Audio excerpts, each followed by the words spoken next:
نحمده ونصلي على رسوله الكريم اما بعد فاعوذ بالله من الشيطان الرجيم بسم الله الرحمن الرحيم قل انما انا بشر مثلكم يوحى الي انما الهكم اله واحد فمن كان يرجو لقاء ربه فليعمل عملا صالحا ولا يشرك بعبادة ربه احدا صدق اللہ العظیم رب اشرح لی صدری ویسر لی امری واحلل عقدۃ من لسانی یفقہوا قولی۔ شرک فی العبادت اور توحید فی العبادت کے ضمن میں 5 عنوانات ہم معین کر چکے ہیں کہ عبادت کا جو جسد ہے، جو جسم ہے، جو نظر آتا ہے، وہ ہے اطاعت۔ اطاعت کے ضمن میں یوں سمجھیے جیسے الجبرا کے فارمولے ہوتے ہیں، ان فارمولوں کے طریقے سے ایک بات نوٹ کر لیجئے۔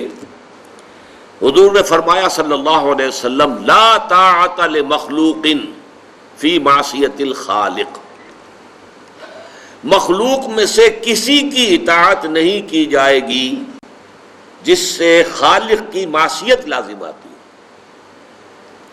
آپ کے والدین وہ بھی مخلوق ہیں، وہ اللہ کے حکم کے خلاف حکم دے نہیں مانیں گے آپ، حالانکہ ہے والدین کے ساتھ نیک سلوک کرو، فرما برداری اچھی بات ہے، ان کی خدمت کرو، لیکن نہیں اللہ کے حکم کے خلاف کوئی حکم دیں گے تو نہیں مانا جائے گا۔ آپ کے اساتذہ ہوں، آپ کے بزرگ ہوں، آپ کے حاکم ہوں، کسے باشد، لا طاعت لمخلوق فی معصیت الخالق، اطاعت مطلق صرف اللہ کے لیے، باقی سب کی اطاعت اللہ کی اطاعت کے تابع ہوگی، اللہ کی اطاعت کے دائرے کے اندر ہوگی، جس سے اللہ کا کوئی حکم نہ ٹوٹتا ہو، اللہ کی شریعت کا کوئی حکم جو ہے پامال نہ ہوتا ہو، تب تو اطاعت کی جائے گی۔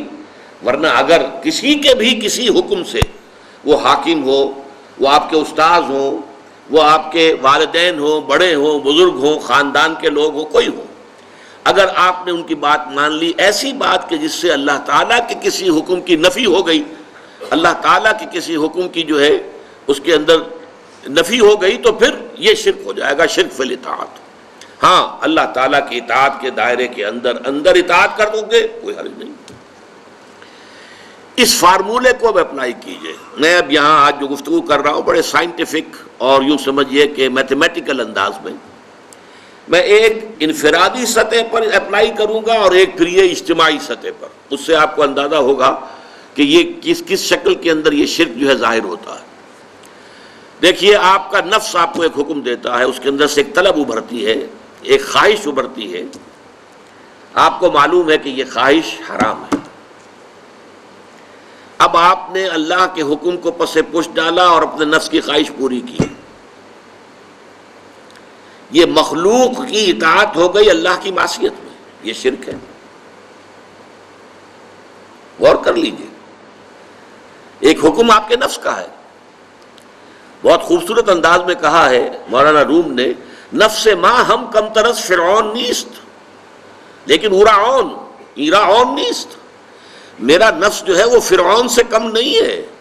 جیسے فرعون نے کہا تھا یہ ملک مصر جو ہے میرا ہے، میرا حکم چلے گا، میں نہیں جانتا کون اللہ واللہ کون ہے، کون موسیٰ کا رب ہے، میں نہیں جانتا، میں ہوں یہاں کا حاکم۔ الیس لی ملک مصر وہذہ الانہار تجری من تحتی، کیا مصر کی بادشاہت میرے ہاتھ میں نہیں ہے، اور کیا یہاں کا سارا اریگیشن کا نظام میرے کنٹرول میں نہیں ہے؟ اسی طرح مولانا روم فرماتے ہیں کہ میرا نفس بھی فرعون سے کم نہیں ہے، وہ کہتا ہے یہ وجود میرا ہے، اس پر میری مرضی چلے گی، میں نہیں جانتا کیا حلال اور کیا حرام اور کیا جائز اور کیا ناجائز اور کیا صحیح اور کیا غلط، میری خواہش پوری کرنی ہوگی۔ درمیان قار دریا تختہ بندم کر دئی، باز می گوئی کہ دامن ترمکن ہوشیار باش۔ اللہ تعالیٰ نے انسان کو بہت بڑے امتحان میں ڈالا ہے، بہت بڑے امتحان میں ڈالا ہے۔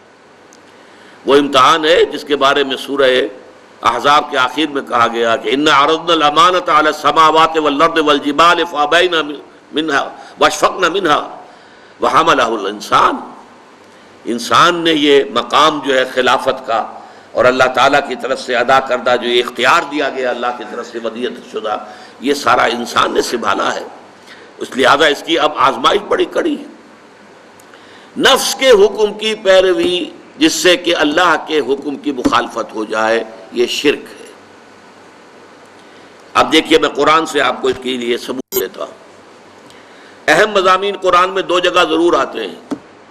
سورہ فرقان میں فرمایا آیت نمبر 43، اَرَأَيْتَ مَنِ اتَّخَذَ إِلَٰهَهُ هَوَاهُ أَفَأَنْتَ تَكُونُ عَلَيْهِ وَكِيلًا۔ اے نبی کیا آپ نے اس شخص کو دیکھا جس نے اپنی خواہش نفس کو اپنا معبود بنا لیا ہے، الہ بنا لیا، لا الہ الا اللہ، وہ لفظ جو کلمہ طیبہ میں آیا ہے، لا الہ الا اللہ، اللہ کے سوا کوئی الہ نہیں، وہی اس آیت میں آیا، افرأیت من اتخذ الہہ ہواہ، جس نے اپنی خواہش نفس کو اپنا معبود بنا لیا ہے، افانت تکون علیہ وکیلا، اے نبی کیا آپ ایسے شخص کی ذمہ داری لے سکیں گے؟ پھر سورہ جاسیہ میں فرمایا آیت نمبر 23، افرأیت من اتخذ الہہ ہواہ وأضلہ اللہ علی علم، کیا تم نے غور کیا ہے نبی اس شخص کے حال پر جس نے اپنے خواہش نفس کو اپنا معبود بنا لیا ہے؟ اب دیکھیے کوئی ڈنڈوت نہیں کرتا، نفس کے آگے کیسے کریں گے، نفس کو سجدہ کیسے کریں گے؟ مراسم عبودیت تو کوئی نہیں ہو سکتے نا، یہ تو اطاعت ہے۔ نفس کی جو خواہش ہے بغیر یہ دیکھے ہوئے کہ حلال ہے یا حرام ہے، جائز ہے یا ناجائز ہے، صحیح ہے یا غلط ہے، اس کو پورا کر دینا، اس کا مطلب ہے آپ کا معبود آپ کا نفس ہے۔ اور یہ قرآن مجید کی دو آیات سے میں نے ثابت کر دیا کہ یہ نفس الہ بن جاتا ہے۔ دعویٰ ہمارا ہے لا الہ الا اللہ، لیکن ارأیت من اتخذ الہہ ہواہ، افرأیت من اتخذ الہہ ہواہ، بعین ہی انہی الفاظ میں دو مرتبہ یہ مضمون آیا۔ یہ ہے در حقیقت نفس کو اپنا معبود بنا لینا۔ اب آئیے اوپر، انسان کی اجتماعی زندگی کا ہائیسٹ لیول جو ہے وہ اسٹیٹ ہوڈ، ریاست، اور ریاست کا اہم ترین مسئلہ حاکمیت۔ توحید فی العبادت کا تقاضا یہ ہے کہ یہاں اللہ کے حکم کے سوا کوئی حکم کسی کا نہ چلے۔ اگر اللہ کے حکم کے ساتھ کوئی اور حکم بھی شامل ہو گیا یہ شرک فی الاطاعت ہو جائے گا۔ ان الحکم الا للہ، اللہ کے سوا کسی اور کو حکومت کا اور حاکمیت کا حق حاصل نہیں ہے۔ وَلَمْ يَكُنْ لَهُ شَرِيكٌ فِي الْمُلْكِ، بادشاہت میں اللہ کا کوئی شریک نہیں ہے۔ یہ سورہ بنی اسرائیل کی آخری آیت ہے۔ وَلَا يُشْرِكُ فِي حُكْمِهِ أَحَدًا، وہ اپنے حکم اور حاکمیت کے اختیار میں کسی کو شریک کرنے کو تیار نہیں ہے۔ لَهُ مُلْكُ السَّمَاوَاتِ وَالْأَرْضِ، دو مرتبہ سورہ حدید کے اندر آیا ہے۔ الملک القدوس، وہ بادشاہ ہے اور پاک ہے۔ لَهُ الْمُلْكُ وَلَهُ الْحَمْدُ، بادشاہی بھی اسی کے لیے ہے، حمد بھی اسی کے لیے ہے۔ یہ ہے اللہ کی شان۔ اب اس کے خلاف کیا ہے؟ شرک۔ کوئی فرعون بیٹھ جائے، الیس لی ملک مصر، میرے ہاتھ میں ہے حکومت، میں حاکم مطلق ہوں، میرا حکم چلے گا، اس نے خدائی کا دعویٰ کر دیا نا۔ اسی لیے قرآن میں آیا، اس نے کہا انا ربکم الاعلی، میں تو تمہارا رب ہوں بڑا، میرا حکم ماننا پڑے گا۔ کوئی نمرود بیٹھ گیا، حضرت ابراہیم سے جس کا بھی آپ کو معلوم ہے قرآن مجید میں سورہ بقرہ میں مناظرہ بھی ہوا، نمرود نے بھی خدائی کا دعویٰ کیا۔ وہ خدائی کیا ہے؟ یہی کہ ہمارا اختیار مطلق ہے، ہم جو چاہیں کریں۔ چنانچہ آپ نے سنا ہوگا یورپ کی ہسٹری میں the divine rights of kings, بادشاہوں کے جو حقوق اور اختیارات ہیں وہ خدائی اختیارات ہوتے ہیں۔ Divine rights of kings, kings کے اختیارات کو جو ہے، بادشاہوں کے اختیارات کو کوئی چیلنج نہیں کر سکتا، وہ تو اس سے باوراء ہیں، بلند ہیں کہ ان کے اختیارات کو چیلنج کیا جا سکے۔ ڈیوائن رائٹس، یہ ڈیوائن رائٹس آف کنگز۔ اب آج اس شرک نے کیا شکل بدلی ہے؟ آج کوئی فرعون نہیں ہے، آج کوئی نمرود نہیں ہے، لیکن جمہوریت جو اس دور کی نیلم پری ہے، پوری دنیا کی محبوبہ، معلوم ہوتا ہے کہ اس سے زیادہ بہتر تو کوئی نظام ہے ہی نہیں۔ اس کا اصل الاصول کیا ہے؟ ساورنٹی آف دی پیپل، حاکمیت انسانوں کے ہاتھ میں۔ یہ اس دور کا سب سے بڑا شرک۔ ان الحکم الا للہ، یہ توحید، اور ہم حاکم خود ہیں، بدترین شرک۔ آج کتنے موحدین ہیں کہ جو اس شرک کو جانتے ہو؟ خدا کے سوا کسی اور کی حاکمیت ماننا، ان الحکم الا للہ کی نفی. یہی وجہ ہے ان کا قول کیا ہے، ہماری پارلیمنٹ ہے وہ فیصلہ کر سکتی ہے ہومو سیکشول میرجز ہم لائسنس کر دیں گے، ہم اجازت دے دیں گے، ہمارا اختیار ہے. ہمیں یہ نہیں پوچھنا کہ خدا کیا کہتا ہے، نہ عیسائیت سے پوچھنا، نہ یہودیت سے، نہ اسلام سے، کسی سے نہیں. ہم بیٹھے ہیں نا ساورن، وی آر ساورن، ہمارے پاس اختیار ہے، ہمیں منتخب کر لیا ہے تمام عوام نے. عوام کی حاکمیت اب ہماری حاکمیت کی شکل میں آ گئی ہے. عوام نے اپنی حاکمیت ہمیں ڈیلیگیٹ کر دی ہے، ہمیں منتخب کر کے وہ ڈیلیگیٹ ہمیں کر دی ہے. ہم حاکم ہیں، جو چاہے فیصلہ کریں. چنانچہ آج آپ کو معلوم ہے جدید ترین ممالک کے اندر گے میرجز، ہومو سیکشول میرجز، دو عورتوں کے درمیان شادی، دو مردوں کے درمیان شادی ہو رہی، جو چاہے کرے. شراب کو چاہیں تو حرام کر دیں، شراب کو چاہیں تو حلال کر دیں. امریکہ میں پروہیبیشن ایکٹ جو ہے 1930s کے اندر نافذ کیا گیا. بہت سے جو ہے فیکٹس اینڈ فگرز آ گئے، اتنے جو ہے حادثے ہو جاتے ہیں شراب کے نشے کی وجہ سے. اور راز جو ہیں، بڑی بڑی پارٹیاں ہو رہی ہیں شراب کے نشے میں دھت ہو کر. کسی سفیر نے کوئی بات اگل دی، کسی وزیر نے کوئی راز جو ہے وہ فاش کر دیا. تو یہ تو بڑے بڑے غلط کام ہو جاتے ہیں شراب سے. شراب کو بند کرو. وہ شراب کا پروہیبیشن ایکٹ پاس ہو گیا، لیکن اس کے بعد وہ چھٹتی نہیں ہے. منہ سے یہ ظالم لگی ہوئی عادت پکی تھی. انہی لوگوں نے دوبارہ کہہ دیا نہیں جائز ہے جی، کھولو اس کو حرام نہیں ہم کر سکتے. نہیں، اختیار بند کرنے کا بھی ہمارا ہے، کھولنے کا بھی ہمارا ہے. We don't know any god کہ اس کے فیصلے سے ہوگا کہ اس نے کسی شے کو حلال کیا یا حرام کیا ہے. اس سے ہمارے بحث ہی نہیں ہے. احل اللہ البیع وحرم الربا کہا ہوگا اللہ نے، بیع کو حلال کیا اللہ نے اور ربا کو حرام کیا ہے. وہ ٹھیک ہے، وہ قرآن مجید میں آیت پڑھو اور تلاوت کر کے اس کا ثواب لے لو. باقی یہ کہ ہمارا تو آپ نے ابھی سنا، پاکستان کی سب سے اونچی عدالت کے اندر جو باتیں کہی گئی ہیں، کوئی شے حرام بھی ہو تو اگر وہ لوگوں کے لیے ضروری ہو تو ہمیں کرنی پڑے گی. وہ تو اس لیے ہمیں سے کوئی غرض ہی نہیں ہے حلال اور حرام سے. ہمیں تو اپنا نظام جو بھی دنیا کے مرورہ اصول ہیں، جو بھی دنیا میں پورا نظام چل رہا ہے، اس کے ساتھ ہم آہنگ ہو کر اپنے نظام کو چلانا ہے. لہذا ہمارے لیے یہ شراب، یہ جو جوئے کی، جو اس کی سود کی بندش، اس کی کوئی معنی نہیں. تو اس کو اب آپ سمجھ لیجئے. اسی طریقے سے قرآن مجید میں کہا گیا ہے اتخذوا احبارهم ورهبانهم اربابا من دون اللہ. ان اہل کتاب نے اپنے احبار اور رہبان کو بھی اللہ کے سوا رب بنا لیا. اس میں بڑا ایک دلچسپ واقعہ ہے کہ حضرت عدی ابن حاتم طائی جو بہت مشہور تھے، جن کے سخاوت کے بڑے داستانے ہیں، وہ عیسائی تھے، عیسائی قبیلے سے تھے، طے کا قبیلہ عیسائی تھا. تو ان کے بیٹے حضرت عدی ایمان لے آئے. انہوں نے حضور سے ڈرتے ڈرتے کہا حضور یہ قرآن کی یہ آیت سمجھ میں نہیں آئی میرے، اتخذوا احبارہم ورہبانہم اربابا من دون اللہ، ہم نے تو انہیں کبھی رب قرار نہیں دیا.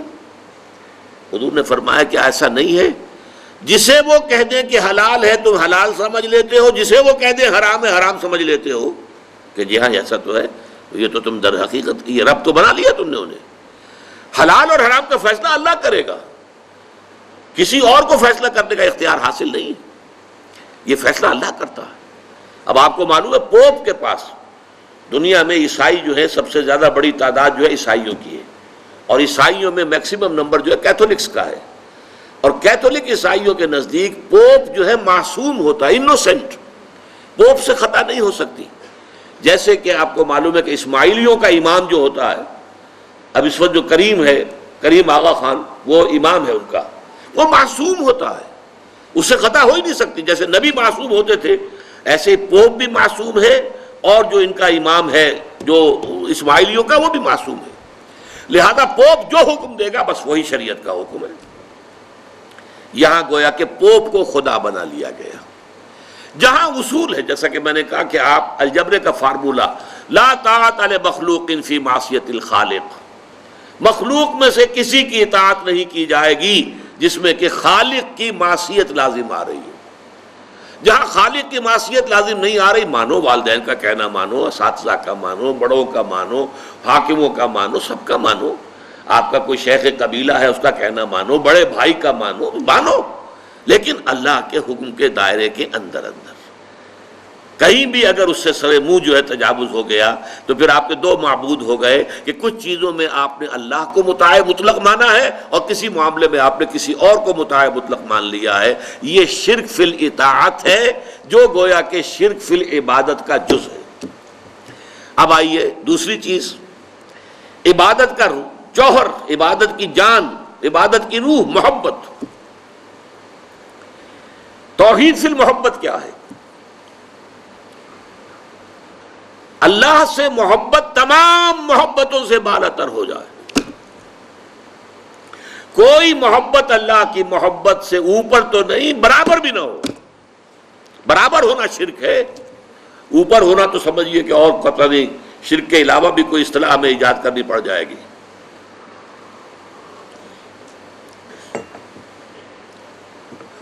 سورہ بقرہ میں فرمایا وَمِنَ النَّاسِ مَن يَتَّخِذُ مِن دُونِ اللَّهِ أَندَادًا يُحِبُّونَهُم كَحُبِّ اللَّهِ وَالَّذِينَ آمَنُوا أَشَدُّ حُبًّا لِلَّهِ.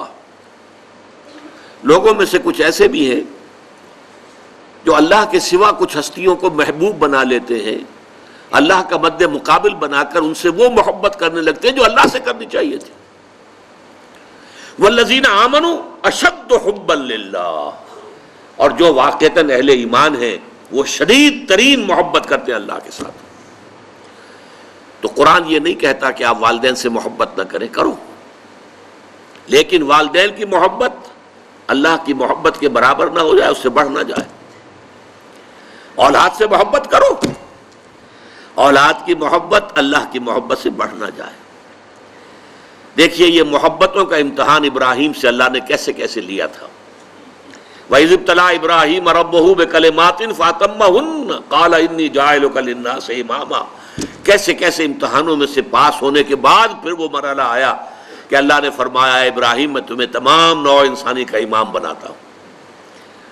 والدین کو چھوڑا اللہ کے لیے، گھر بار چھوڑا اللہ کے لیے، بادشاہ کے دربار میں آنکھوں میں آنکھیں ڈال کر مناظرہ کیا کہ نہیں کیا؟ بادشاہ جو ہے وہ مرعوب نہیں کر سکا.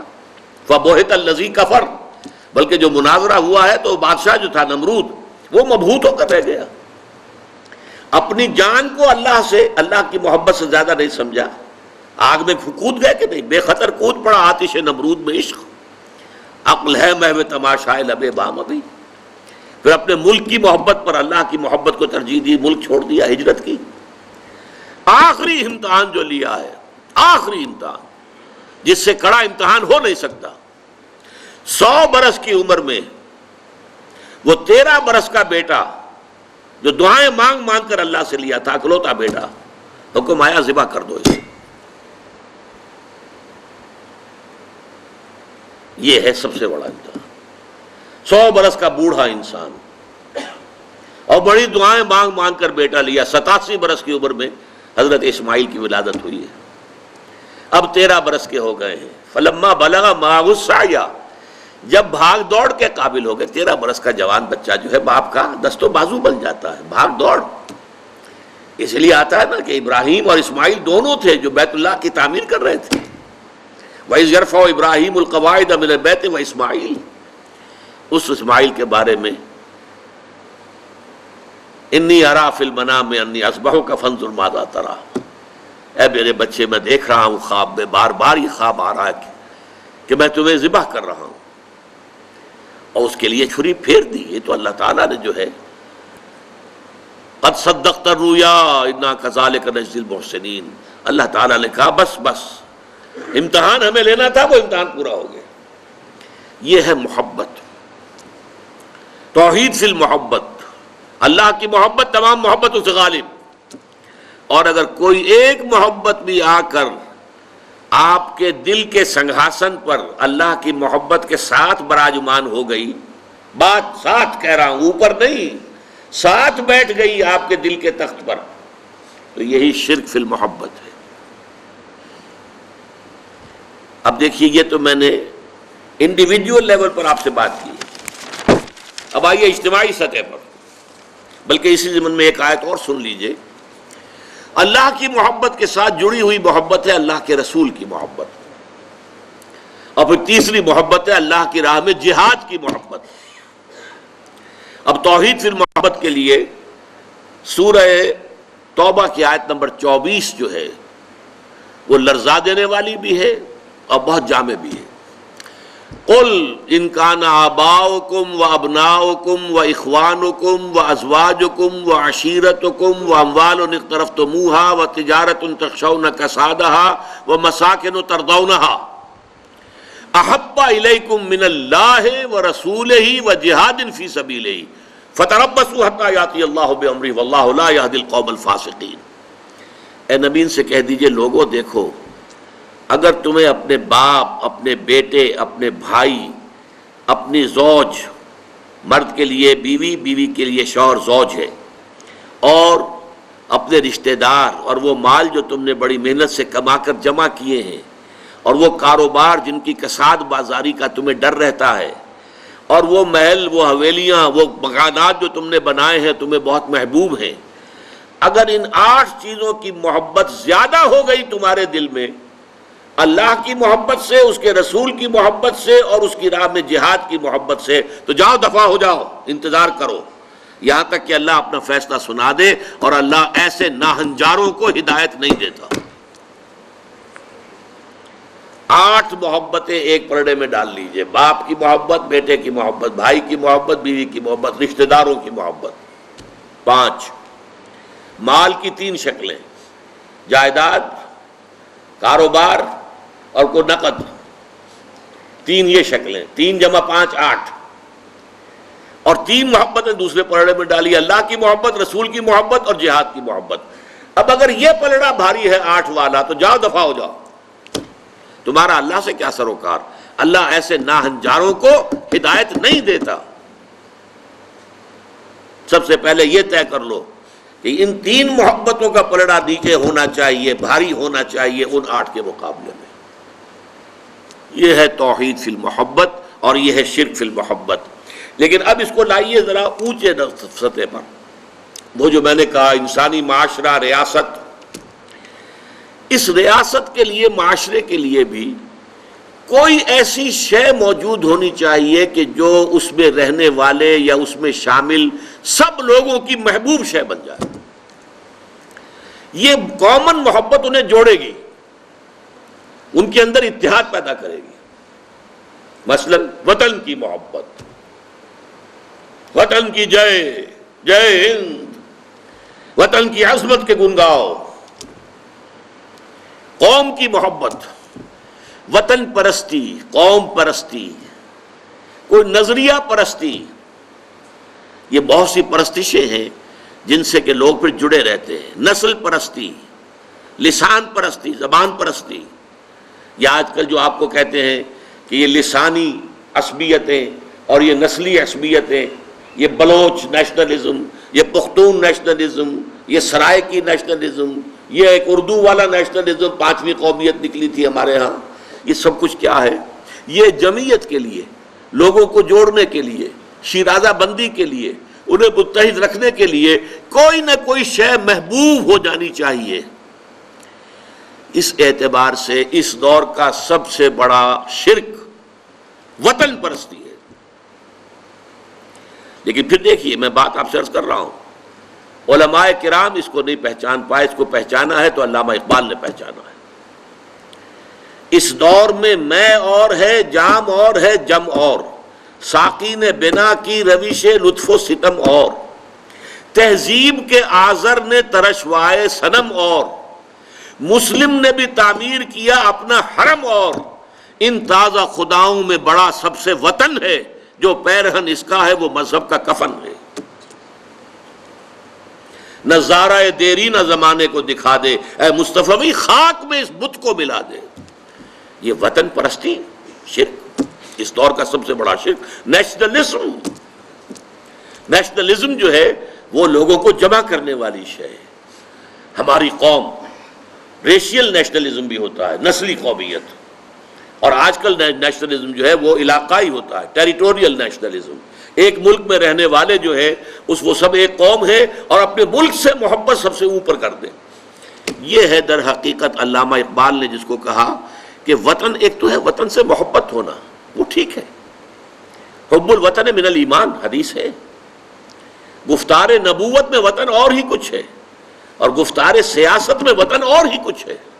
وطن جب آتا ہے ایک پولیٹیکل کانسیپٹ کی حیثیت سے، وہ معبود بنتا ہے۔ اس معبود کی ایک نماز ہے، آپ کھڑے ہو جاتے ہیں، ترانہ پڑھا جا رہا ہے اور آپ کھڑے ہیں، جھکے ہوئے، سر جھکا کر کھڑے ہیں۔ یہ قنوت جو ہے یہ کس کے لیے ہو رہا ہے؟ وطن کے دیوتا کے لیے ہو رہا ہے۔ وطن کے دیوتا کا ایک اور ہے سلامی، جھنڈے کو سلامی دی جا رہی ہے۔ جھنڈا وہ علامت ہے آپ کے وطن کی۔ آپ کے علم میں ہوگا، میں اس ترانے کے پڑھے جانے کے وقت کھڑا نہیں ہوتا، اور اس سے بڑی کنٹروورسیز بھی ہوئی ہیں، مجھے بڑی تلخ باتیں بھی سننی پڑی ہیں، لیکن میں یہ سمجھتا ہوں کہ در حقیقت یہ وطن کی نماز ہے، وطن کی حمد ہو رہی ہے، وطن کے اور ترانے گائے جا رہے ہیں۔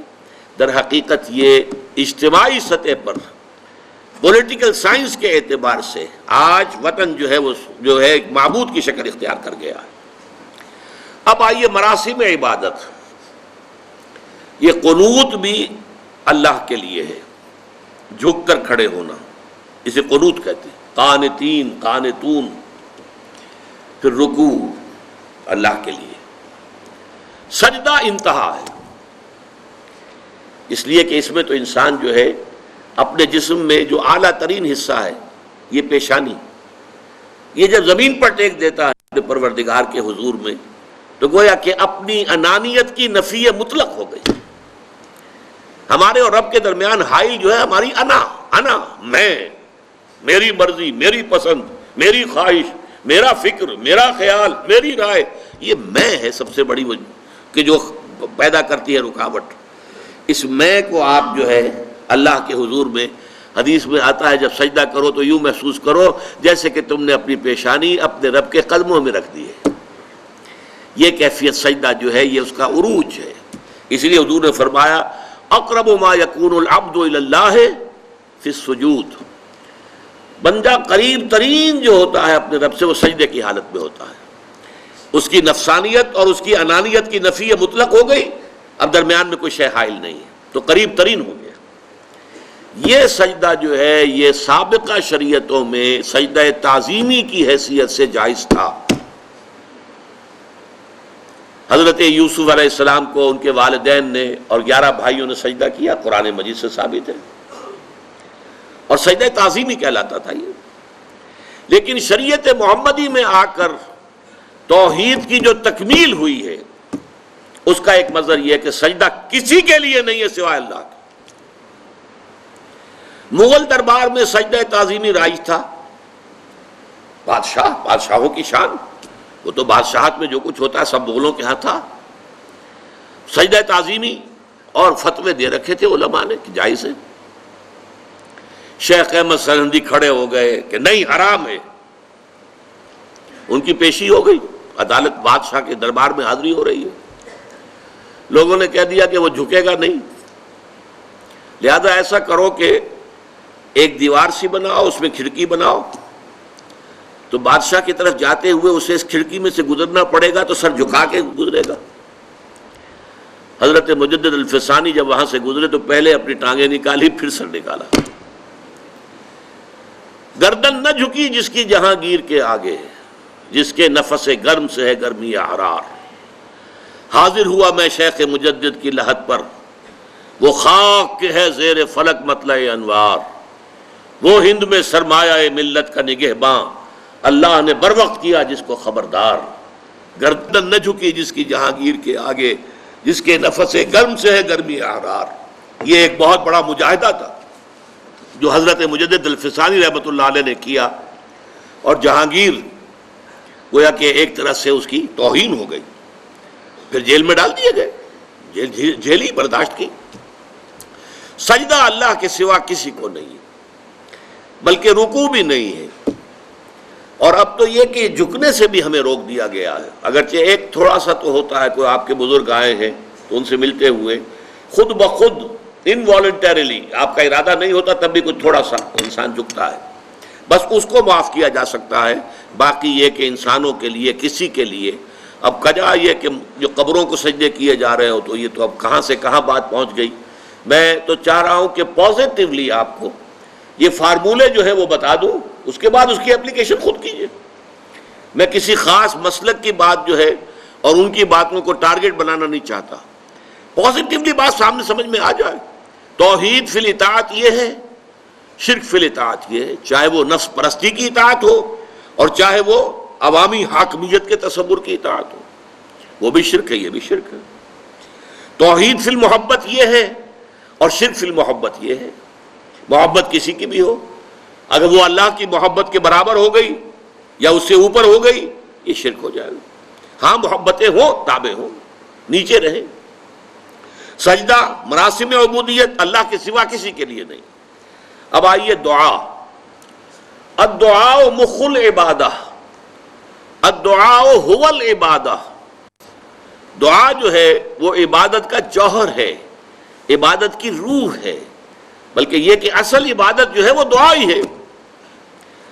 لہذا توحید فی الدعا کیا ہے؟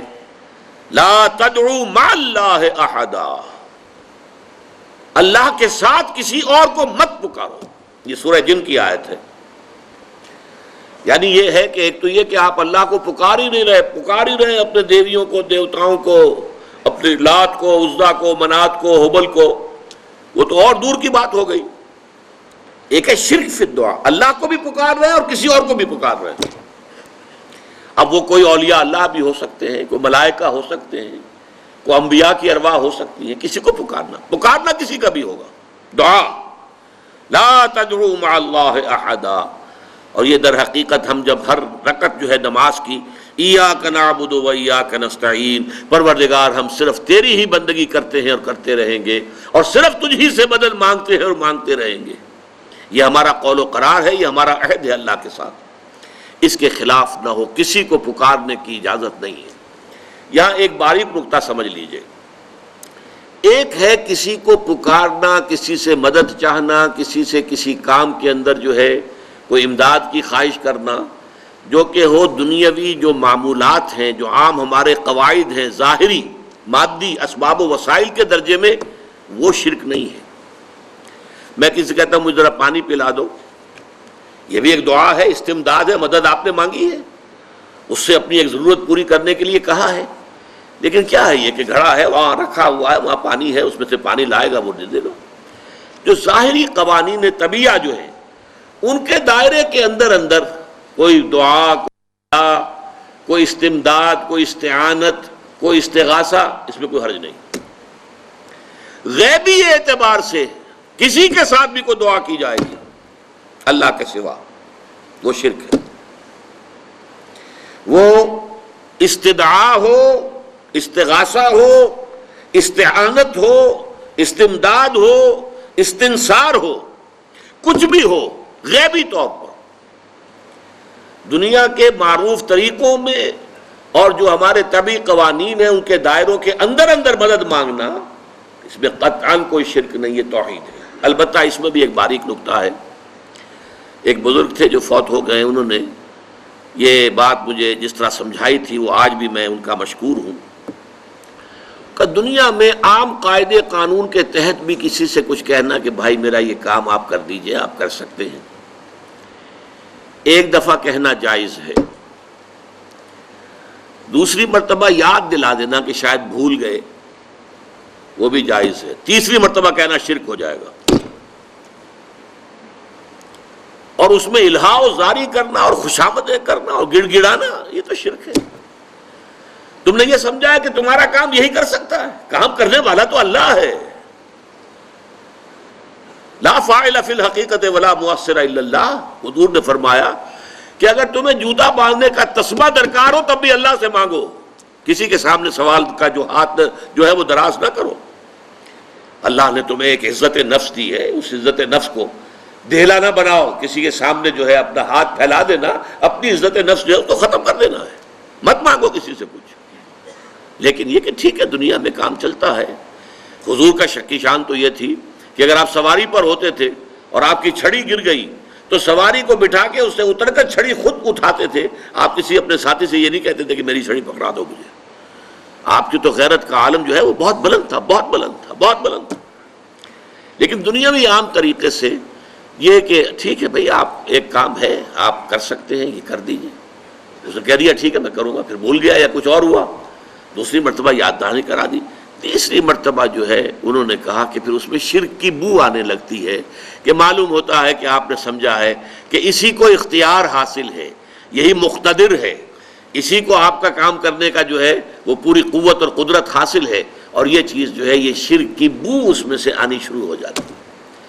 لیکن یہ ہے معاملہ سارا جو اسباب عادیہ کے تحت، اس سے ماورا آپ کسی کو نہیں پکار سکتے۔ میں معذرت کے ساتھ عرض کروں گا اگر کسی کے جذبات کو ٹھیس پہنچے، آپ شیخ عبد القادر جیلانی رحمۃ اللہ علیہ کو نہیں پکار سکتے، محمد رسول اللہ کو نہیں پکار سکتے، اور واقعہ یہ ہے کہ محمد الرسول اللہ کو تو پکارا بھی نہیں جاتا، پکارتے لوگ ہیں زیادہ حضرت علی کو، یا علی مدد، شرک۔ دیکھیے سب سے بات نکتے کی بتا دوں آپ کو، فرشتے کو تو ہم مانتے ہیں نا، حضرت شیخ عبد القادر جیلانی رحمۃ اللہ علیہ کی روح ہے یا نہیں ہے، سنتی ہے نہیں ہے، حاضر ہے کہ نہیں ہے، ناظر ہے کہ نہیں ہے، 100 اختلاف ہو جائیں گے، اختلافات کی تو گنجائش ہے نا۔ فرشتہ ہے یا نہیں ہے، وہ تو فرشتہ تو ہے، آپ کے دونوں کندھوں پہ بیٹھا ہوا ہے، کرامن کاتبین ہے کہ نہیں ہے، یرسل علیکم حفظہ، آپ کے جو باڈی گارڈ اللہ فرشتہ نہیں بھیجتا، لیکن آپ فرشتے سے بھی نہیں کہہ سکتے کہ میرا یہ کام کرو۔ فرشتے کے وجود پہ تو کوئی شک نہیں ہے، یا جبرائیل میرا یہ کام کرو، قطعاً نہیں، غلط، شرک۔ لا تدعو مع اللہ احدا، اللہ کے سوا پکارنا کسی کو نہیں ہے، دعا کسی سے نہیں ہے، استغاثہ کسی کا نہیں ہے، استعانت کسی سے نہیں ہے، استمداد کسی سے نہیں ہے، استنصار کسی سے نہیں ہے سوائے اللہ کے۔ یہ ہے شرک فی العبادت کی چوتھی بحث۔ پانچویں، عبادت کی اللہ کے ہاں قبولیت کی شرط لازم ہے اخلاص۔ اخلاص نہیں ہے تو عبادت قبول نہیں۔ اخلاص کی ضد کیا ہے؟ ریا۔ ریا کہتے ہیں دکھاوا، دکھانے کے لیے کام کرنا۔ سمعہ، سنانے کے لیے، لوگوں کو سنانے کے لیے کہ یہ کام میں نے کیا ہے تاکہ لوگ سن لیں، لوگوں کو معلوم ہو جائے کہ ہم یہ تو بہت ہی اللہ تعالیٰ کے جو ہے بڑے پہنچے ہوئے آدمی ہیں۔ اس کے ضمن میں اب آپ ایک پہلے حدیث سن لیجئے، مسند احمد ابن حنبل کی ہے اور مشکات کے حوالے سے، باب الریا والسمع، مشکات کا جو ہے اس میں یہ حدیث موجود ہے۔ حضور فرماتے ہیں من صلی یرائی فقد اشرک ومن صام یرائی فقد اشرک ومن تصدق یرائی فقد اشرک۔ جو نماز پڑھتا ہے دکھاوے کے لیے وہ شرک کر چکا۔ یہ کر چکا کا ترجمہ کیوں کر رہا ہوں؟ اس لیے کہ فعل مضارع ہو تو اس میں اندیشہ ہوتا ہے کہ کام ہو رہا ہے نہیں ہو رہا ہے، پورا ہوتا ہے نہیں ہوتا ہے۔ کر چکا، کوئی شک ہی نہیں، وہ اس شرک کا ارتکاب کر چکا۔ یہ جو انگریزی میں present perfect tense, I have done it, he has done it, یہ وہ ہے قد اشرکا، وہ شرک کر چکا، شرک میں ملوث ہو چکا۔ جس نے دکھاوے کے لیے نماز پڑھی، جس نے دکھاوے کے لیے روزہ رکھا، اس نے شرک کیا، وہ شرک کر چکا۔ جس نے دکھاوے کے لیے صدقہ کیا، وہ شرک کر چکا۔ یہ ہے، نوٹ کیجئے، یہ جب تک کہ یہ اخلاص فی العبادت نہیں ہے، صرف اللہ کے لیے، کسی کو دکھانا نہ ہو۔ میں نے بالکل شروع میں آپ کو ایک حدیث سنائی تھی کہ حضور نے فرمایا اگر تم نماز پڑھ رہے ہو اور جب تم یہ محسوس کرو کہ کوئی تمہیں دیکھ رہا ہے تو سجدہ طویل کر دو، تو یہ شرک خفی ہے۔ آپ نماز پڑھ رہے تھے اپنے مگر فرض کیجئے آپ کا سجدہ جو ہے 10 سیکنڈ کا تھا، لیکن آپ کو محسوس ہوا کوئی آپ کو دیکھ رہا ہے، someone is watching you۔ اب آپ نے جو ہے وہ سجدہ 15 سیکنڈ کا کر دیا۔ اس ایک سجدے کے 2 مسجود ہو گئے۔ 10 سیکنڈ کا سجدہ تو آپ نے اللہ کے لیے کیا، یہ باقی 5 سیکنڈ کا سجدہ کس کے لیے کیا؟ جس کو آپ دکھا رہے ہیں، وہ آپ کا مسجود ہے۔ یہ شرک، شرک خفی۔ اس لیے ابتدا میں جو میں نے کہا تھا، کچھ شرک جلی ہوتے، کچھ شرک خفی ہوتے۔ اس شرک کو کون دیکھے گا؟ یہ تو آپ خود ہی متنبع ہو جائیں تو ہو جائے، اس کو کوئی اور تو نہ اس کے اوپر حکم لگا سکتا ہے، نہ کوئی فتویٰ لگا سکتا ہے۔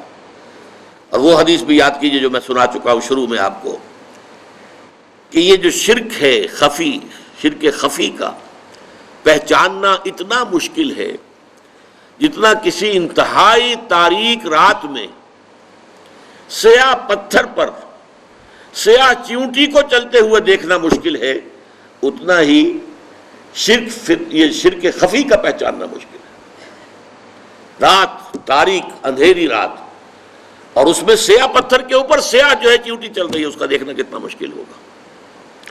اس حوالے سے نوٹ کر دیجئے، قرآن مجید میں 3 مقامات پر یہ بات واضح کی گئی ہے کہ جو بھی نیکیاں، جو بھی خیر کے کام، جو بھی عبادت خداوندی کے کام لوگوں کے دکھاوے کے لیے کیے جائیں تو ان کی مثال کیا ہے؟ سورہ ابراہیم میں فرمایا مثل الذین کفروا بربہم اعمالہم کرماد اشتدت بہ الریح فی یوم عاصف۔ یہ جو نیکیاں لے کر آئیں گے، ریاکاری والی نیکیاں اور دکھاوے والی نیکیاں اور سمعہ والی نیکیاں، ڈھیر کے ڈھیر ہوں گے، لیکن ان کی مثال ایسی ہوگی کہ جیسے راکھ کا ایک ڈھیر ہو اور ایک تیز ہوا چلے اور اس پوری راکھ کو بکھیر کے رکھ دے، اس کی کوئی حقیقت نہیں ہوگی اللہ کے یہاں۔ سورہ نور میں فرمایا والذین کفروا اعمالہم کسراب بقیعۃ یحسبہ الظمآن ماء۔ جو لوگ ایمان حقیقی سے، حقیقی ایمان سے محروم ہیں اور نیکیوں کو کام کر رہے ہیں، ان کی یہ نیکیاں جو ہے سراب کے مانند ہیں، جنہیں پیاسا سمجھتا ہے کہ پانی ہے، حقیقت میں پانی نہیں ہوتا، قیامت کے دن آ کر کھل جائے گا، کوئی نیکی نہیں۔ سورہ فرقان میں فرمایا وَقَدِمْنَا إِلَىٰ مَا عَمِلُوا مِنْ عَمَلٍ فَجَعَلْنَاهُ هَبَاءً مَنْثُورًا۔ وہ جو بڑے بڑے اعمال لے کر آئیں گے، ہم آئیں گے اور ٹھوکر لگائیں گے اور اس کو ہوا میں تحلیل کر دیں گے، اس لیے کہ ان اعمال کے پیچھے اخلاص نہیں ہوگا۔ اگر خلوص نہیں ہے تو کوئی عبادت اللہ کے ہاں قبول نہیں۔ یہ میں نے 5 عنوانات کے تحت شرک فی العبادت اور توحید فی العبادت کے لیے کچھ فارمولے آپ کو گوش گزار کر دیے ہیں، ان کو استعمال کیجئے، ان کے حوالے سے بات سمجھیے اور پھر اس کو اختیار کیجئے، اللہ تعالیٰ اس کی ہمت دے، توفیق دے۔ اب دیکھیے، یہ ایک بات تو واضح ہو گئی میرے اس بیان سے جو میں نے شروع میں کہا تھا کہ ہمارا دین دین توحید ہے اور توحید کی ضد شرک ہے۔ ہمارے دین میں خیر، نیکی، بھلائی نظریے کی ہو، عقیدے کی ہو، خیال کی ہو یا عمل کی ہو، اخلاق کی ہو، یہ سب توحید ہی کی شاخیں ہیں۔ شجرہ طیبہ توحید کا اسی کے برگ و بار ہے۔ کوئی نیکی، کوئی خیر، کوئی بھلائی، خیال کی، عقیدے کی، نظریے کی، عمل کی، اخلاق کی، یہ سب توحید۔ اور شر اور برائی اور گمراہی وہ عمل کی ہو، عقیدے کی ہو، خیالات کی ہو، نظریات کی ہو، وہ سب کی سب شرک ہی کی شاخیں ہیں۔ لیکن اب ایک سوال پیدا ہوتا ہے، اس کا جواب دے کے اپنی گفتگو ختم کروں گا۔ میری گفتگو سے تو معلوم ہوا کہ ہر گناہ شرک ہے۔ پھر یہ جو سورہ نساء میں 2 مرتبہ فرمایا کہ ان اللہ لا یغفر ان یشرک بہ ویغفر ما دون ذلک لمن یشاء، اللہ تعالیٰ اس کو تو نہیں بخشے گا کہ اس کے ساتھ شرک کیا جائے، اس سے کمتر گناہ جو بھی ہوگا جس کے لیے چاہے گا بخش دے گا۔ تو پھر وہ کمتر گناہ کون سے؟ سوال حقیقی ہے یا نہیں؟ آپ لوگوں کا ذہن ادھر گیا یا نہیں گیا؟ جانا چاہیے تھا۔ جواب کیا ہے؟ یہ کام اگر غیر شعوری طور پر ہو رہا ہو، تعمد نہ ہو، ارادے کے ساتھ نہ ہو، نظریے کے تحت نہ ہو، اس کو حق سمجھتے ہوئے نہ ہو، تو وہ گناہ رہے گا اور اس سے توبہ کرنے سے اللہ تعالیٰ اس کو معاف فرما دے گا۔ اور یہ بھی ہو سکتا ہے کہ بغیر توبہ کے بھی معاف کر دے۔ لیکن اگر یہ مستقل ہو، نظریے سے متعلق ہو، جان بوجھ کر کیا گیا ہو، عمدن کیا گیا ہو، تو پھر یہ شرک ہے۔ اس فرق کو ذہن میں رکھیں گے تو پھر وہ آیت سمجھ میں آئے گی ان اللہ لا یغفر ان یشرک بہ ویغفر ما دون ذلک لمن یشاء۔ آخر میں اللہ تعالیٰ سے دعا کرتا ہوں، اللہ تعالیٰ ہمیں ہر نوع اور ہر شکل اور ہر صورت کے شرک سے محفوظ رکھے۔ اقول قولی ھذا واستغفر اللہ لی ولکم ولسائر المسلمین والمسلمات۔